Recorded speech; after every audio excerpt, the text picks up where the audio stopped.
I want to share what happened to me last Christmas Eve, a night that fundamentally changed how I understood family. My name is Desmond Hartwell, and at 59 years old, I found myself preparing an elaborate holiday dinner in my Seattle kitchen that no one would come to eat. The kitchen smelled wonderful that evening, filled with the aroma of roasted turkey and cinnamon. I had set the table for 9 people, including 2 special small chairs I had purchased for my grandchildren, Jasper and Meadow. I was by myself, but I need to make something clear right away. There's an important distinction between being alone and being lonely. After losing my wife Eleanor 6 years earlier, I had rebuilt a meaningful existence. I taught cooking classes every Thursday, maintained a food blog that actually had readers, played chess with my friend Leonard every Tuesday, and had developed genuine friendships. I had found purpose again. I wasn't some pathetic elderly man sitting by the window desperately waiting for children who never appeared. This particular evening was supposed to be different, though. 2 weeks before Christmas, I had invited my entire family to dinner. That included my 3 children, Thaddeus, who was 34 and married to Vivian with 2 kids of their own, Mitchell at 31, and Cressida, my youngest, at 27. I wanted the whole family together again, like we used to be when Eleanor was alive. Their responses in our family group chat had been disappointingly brief. Thaddeus had written maybe, Mitchell sent only a thumbs-up emoji, and Cressida didn't even bother opening the message for 3 entire days. Despite their lukewarm responses, I chose to remain hopeful. I spent 3 full days preparing everything. The turkey had been brining since Monday. I made Eleanor's special cranberry sauce using her recipe with orange zest and bourbon. I prepared Yukon Gold mashed potatoes and green bean casserole. I baked a pumpkin pie with a crust so perfectly flaky it could bring tears to your eyes. Every single detail had to be absolutely perfect. Bing Crosby's White Christmas played softly from my old radio. Through the kitchen window I could see my neighbor's children building a snowman despite the cold Seattle rain. The turkey rested golden and beautiful on Eleanor's grandmother's heirloom platter, the special one we only brought out for important occasions. By 7:30 that evening, I wiped my hands on my apron and checked my phone, thinking perhaps they were running late. Traffic on Interstate 5 can be absolutely terrible on Christmas Eve. The screen showed new messages in the Hartwell family chat, and my heart jumped with anticipation. Cressida had written a message asking if they really had to go, calling me an unbearable old man and saying nobody wanted to spend Christmas with me. Thaddeus replied that he had told Vivian they would be at her parents' place, and she would be furious if he changed plans. Mitchell added that I would guilt-trip them regardless, and suggested they should let me eat alone. My youngest son had even added a laughing emoji to his cruel message. I read those words once, then twice, then 3 times, as if reading them repeatedly might somehow rearrange them into something less devastating. My thumb hovered over the screen, ready to type a message pointing out that they had sent this to the wrong chat, and I could see everything. But I didn't send anything. I set the phone down slowly. My hands remained steady, which surprised me. When Eleanor had died, I collapsed in that hospital hallway, completely unable to breathe. This felt entirely different, colder somehow, cleaner. It was like a blade sliding between ribs so sharp you don't initially feel the pain. I looked at the dining room. 9 place settings sat there, candles waited to be lit. The good china was arranged perfectly. Those 2 small chairs were positioned carefully so Jasper and Meadow could reach the table properly. All of this had been prepared for people who had been laughing about letting me eat alone. The radio started playing a song about being home for Christmas, and the irony nearly broke me. Nearly. Instead, I walked to my desk and opened my laptop. The screen glowed blue in the dimming evening light. If my children thought this was the end of things, if they believed they could discard me like yesterday's leftovers and face no consequences whatsoever, they had absolutely no idea what was about to begin. Sitting in my quiet kitchen, I realized this disrespect wasn't something new. It had been building steadily for years. I had just kept making excuses for them. Thaddeus, my eldest son, had borrowed $50,000 from me 3 years ago for what he called an investment opportunity. He never paid back a single cent. Now he only called when he needed me to babysit Jasper and Meadow. I would drop everything, feed them dinner, and tuck them into bed. He would pick them up hours late, mumble a quick thanks, and then disappear for months at a time. Mitchell had taken $20,000 2 years ago for a real estate scheme. He lost every penny of it. Somehow that became my fault in his mind. He actually told me I should have warned him it was risky. He was 31 years old. When exactly did I become responsible for his poor decisions? Then there was Cressida, my youngest at 27. She was polished and perfect, with her social media life curated down to the last detail. I discovered last year that she had stopped inviting me to her events. Her friend had asked casually if I hadn't been there, revealing the truth. A retired chef in an apron didn't fit Cressida's carefully constructed aesthetic. I wasn't considered worthy of appearing on Instagram. I had made excuses for all three of them for far too long. They're busy building their own lives, I would tell myself. They don't mean to be hurtful. But that text message calling me an unbearable old man, and especially that laughing emoji, that was intentional cruelty. I scrolled through my contacts until I found Dante Rivera, the 23-year-old son of my chess buddy Leonard. I had helped Dante out the previous year when he lost his job, letting him stay in my guest room completely rent-free. He answered on the second ring, and I asked if he could come over because I needed help from someone who understood cameras and live streaming. There was a pause, then he asked if everything was okay. I told him I needed him to come over that night. He asked what was going on, and I explained that I needed someone who was tech-savvy. He arrived at my house within 20 minutes, looking concerned. I was still wearing my apron, with the dining room table perfectly set behind me. He asked what was happening, and I told him I needed him to set up a camera because I was going to eat Christmas dinner alone, and I wanted people to see it. His eyes widened as he asked if I meant to live stream it. I confirmed that was exactly what I meant. He asked if my kids hadn't shown up, and I told him it was something like that. He didn't ask more questions. Perhaps he saw something in my expression that told him not to push.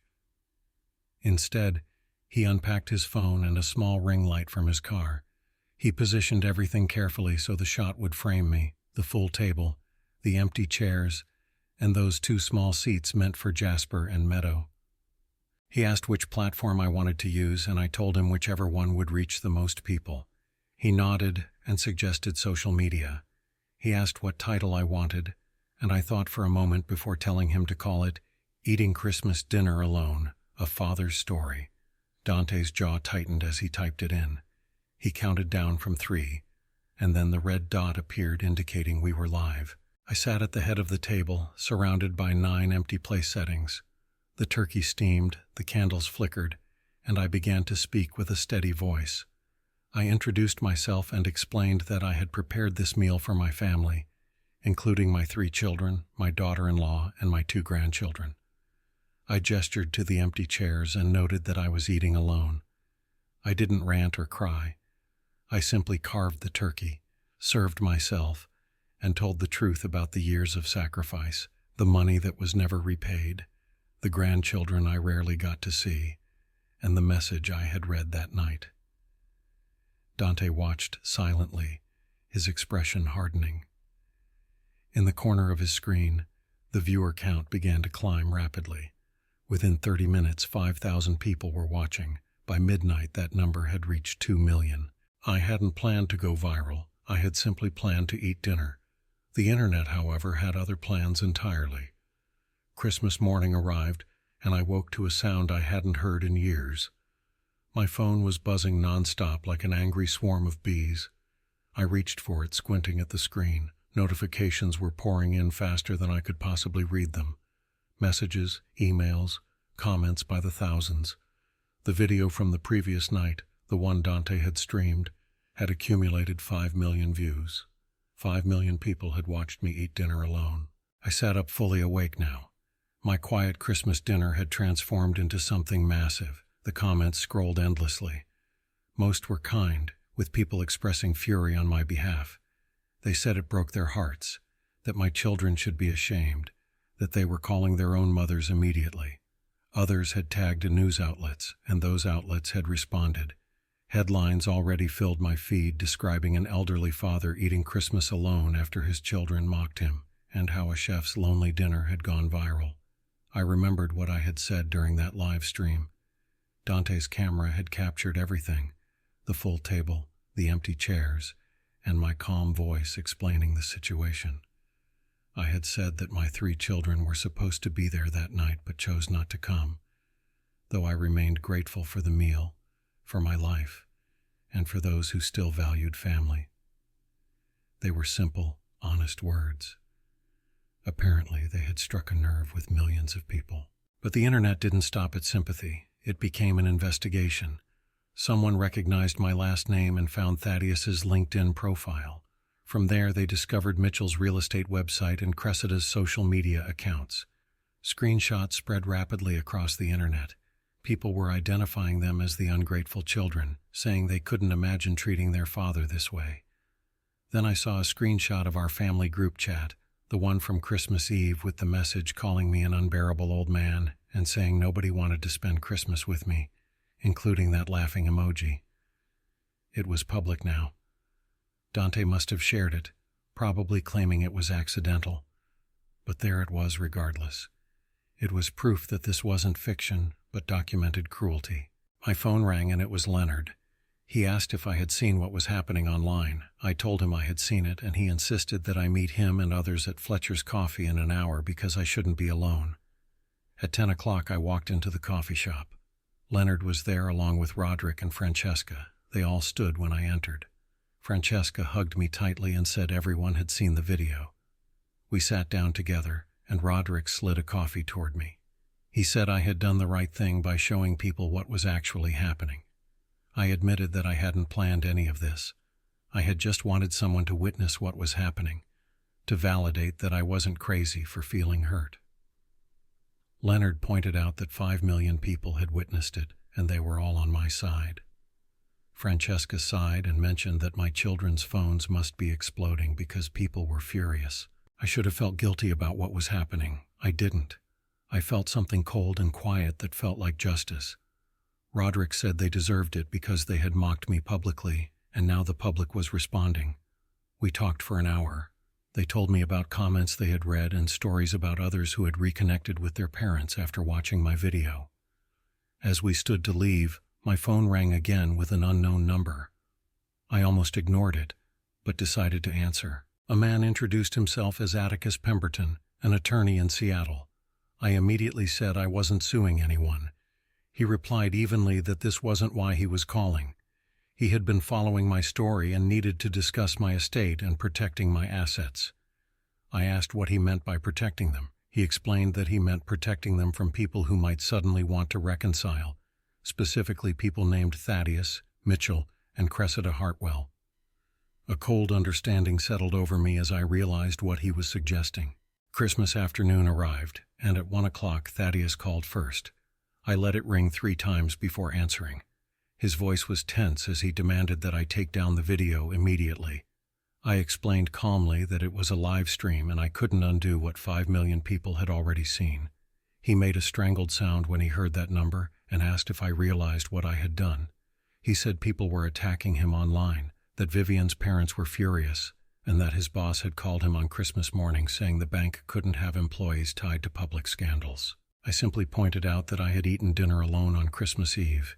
He accused me of making them look like terrible people. I asked whether I had done that or whether they had done it themselves. There was silence. Then he said this wasn't fair and that I was being vindictive. I noted that being vindictive would have been posting their messages myself, but I didn't do that. Someone else did. Thaddeus hung up. At 2 o'clock, Mitchell called. Without any greeting, he asked what was wrong with me. He demanded to know if I realized how many clients he had lost that day. 4 clients, he said. Everyone thought he was some heartless son who had abandoned his father on Christmas. I pointed out that he did abandon me on Christmas. He exhaled sharply and said I was destroying his business. I told him I was done lying for him. He hung up with a curse. At 3 o'clock, Cressida called. Her voice was small and trembling. She said she was so sorry about the text and about everything. She had lost 2 brand deals that day, and her Instagram was full of hate. She begged me to fix it. I asked if it was a misunderstanding when she didn't invite me to her gallery opening, when she told her friend I wasn't aesthetic enough for her life. The truth was out now, and what happened next was up to them. That evening, I called Atticus Pemberton and told him I was ready to make changes to my estate plan. On December 27th, 2 days after Christmas, I arrived at Atticus's law office on the 15th floor of a glass tower downtown. I told him I wanted to make 3 specific changes. First, Thaddeus, Mitchell, and Cressida would receive only the legal minimum required by law. The rest would go to the Abandoned Parents Foundation, an organization that helps estranged parents. Second, I wanted to establish trust funds for my grandchildren, $200,000 each that their parents couldn't touch. They were innocent, and I wouldn't punish them for who raised them. Third, I was selling my house. It was too big and held too many memories I no longer wanted. Atticus pointed out that this meant my children would inherit almost nothing. I told him they had disinherited themselves when they laughed about me eating alone on Christmas. Then my phone rang with an unknown number. A woman introduced herself as Sloan Garrison, a producer with a cooking and lifestyle network. She had seen my video, along with 20 million other people. She wanted to discuss creating a series with me focused on cooking and storytelling. Within a week, I had signed 2 contracts, one with Atticus protecting my assets and my grandchildren's future, and one with Sloan giving me a purpose I hadn't expected. The consequences arrived faster than I expected in early January. My neighbor Beatrix told me Thaddeus had been fired from the bank. Clients had threatened to pull their accounts if he stayed. Roderick's nephew in real estate said Mitchell's business was crashing. He had lost 3 big deals in a single week, and debt collectors were calling. It turned out he had been living entirely on credit. Leonard mentioned that Cressida had lost all her brand partnerships. Her manager had dropped her, and she had lost her apartment because she couldn't pay rent. Then Beatrix returned with news that Thaddeus's wife was demanding a divorce, and he was about to lose custody. That evening, alone in my apartment, I watched Seattle rain trace patterns on the glass. My children's worlds were collapsing. I had known it might happen and had even prepared for it. But I hadn't prepared for how it would actually feel. Not joy, not revenge, but something quieter, a blend of grief and relief. My phone buzzed with one missed call from Sloan Garrison. While my children's worlds were falling apart, mine was just beginning to bloom. In late January, the studio lights were brighter than I expected, but somehow standing in front of that camera felt like coming home. The first episode of Savoring Life with Desmond Hartwell was titled The Christmas Dinner That Changed Everything. I told my story while butterflying a chicken, talking about sacrifice and boundaries and what happens when love becomes one-sided. I made my mother's lemon herb roasted chicken, the same recipe I had taught my children when they were small. The episode aired on February 1st. 8 million people watched. Working with Sloan was easy in a way I hadn't expected. She was 55, divorced 3 years with no children of her own. She understood loss, not the same kind I had experienced, but loss nonetheless.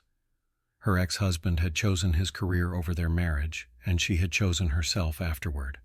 We worked late hours editing episodes, testing recipes, and debating whether a story was too raw or not raw enough. She laughed at my jokes, and I appreciated her directness. There was no pretense between us, no performance, just 2 people rebuilding their lives one frame, one conversation, and one meal at a time. In mid-February, the house sold. The same house where I had raised Thaddeus, Mitchell, and Cressida. The same house where Eleanor and I had danced in the kitchen on our 20th anniversary. I didn't cry when I signed the papers. I felt lighter. I bought a 2-bedroom apartment in Fremont, smaller and modern with huge windows that let in the Seattle winter light. It was mine with no ghosts and no obligations, just possibility. On February 20th, I threw a housewarming party. Leonard brought wine, Roderick brought his famous potato salad, and Francesca brought flowers and a fierce hug. Leonard raised his glass in my tiny living room and toasted to new beginnings. We ate, we laughed, and we told stories. At one point, Roderick pulled me aside quietly and said he hadn't seen me this alive since before Eleanor passed, not even when she was still here. He said I was free. They left around 10 o'clock. I cleaned up, poured myself a whiskey, and sat by the window watching the city lights flicker in the distance. My phone rang, showing Thaddeus's home number as the caller identification. I hesitated with my hand hovering over the screen. Then I answered.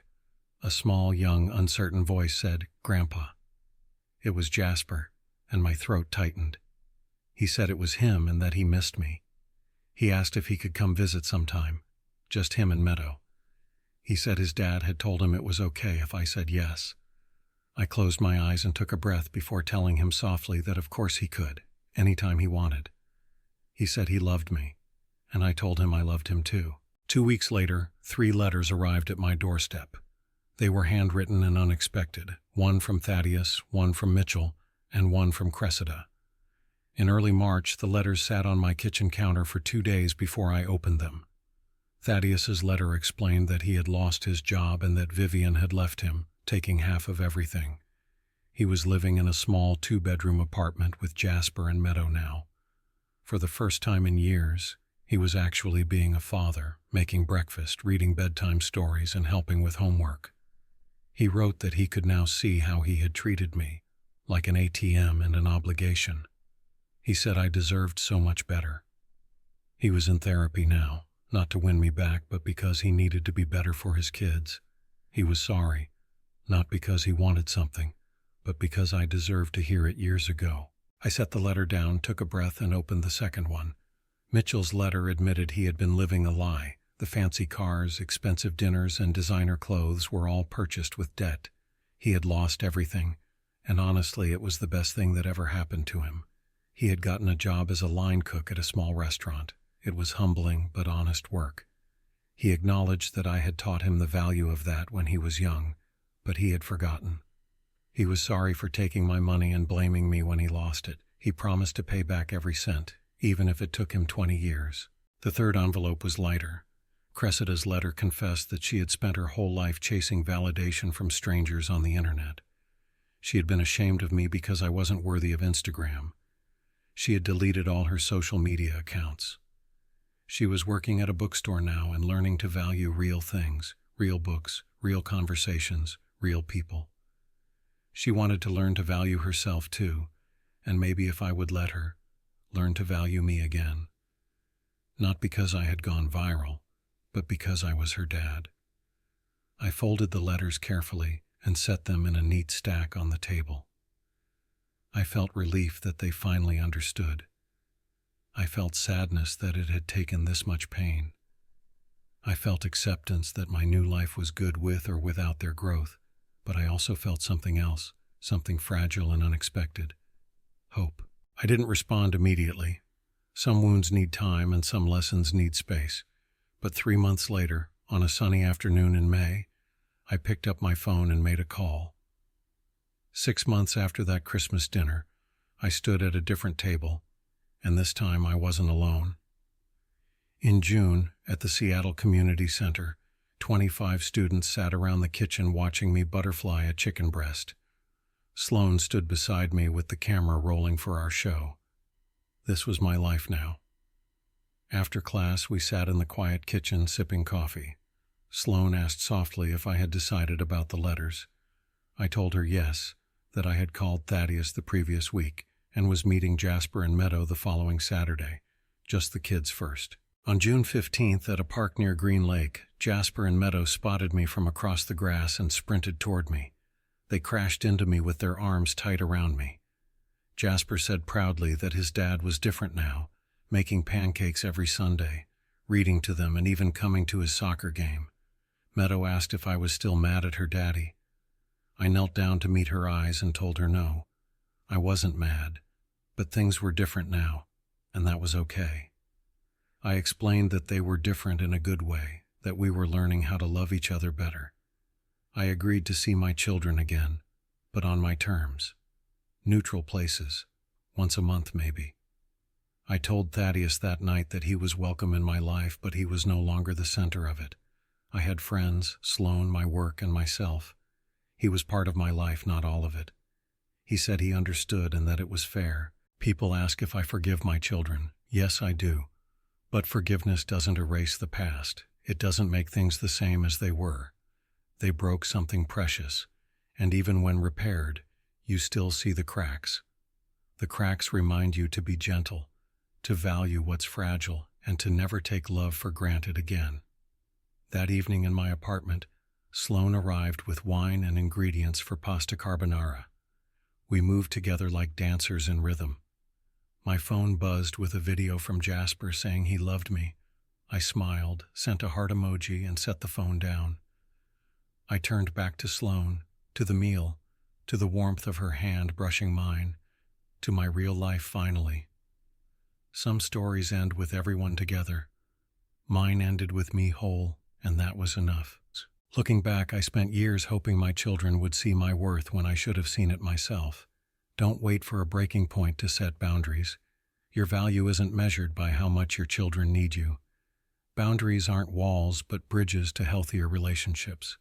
Wholeness matters more than togetherness. You're worth choosing.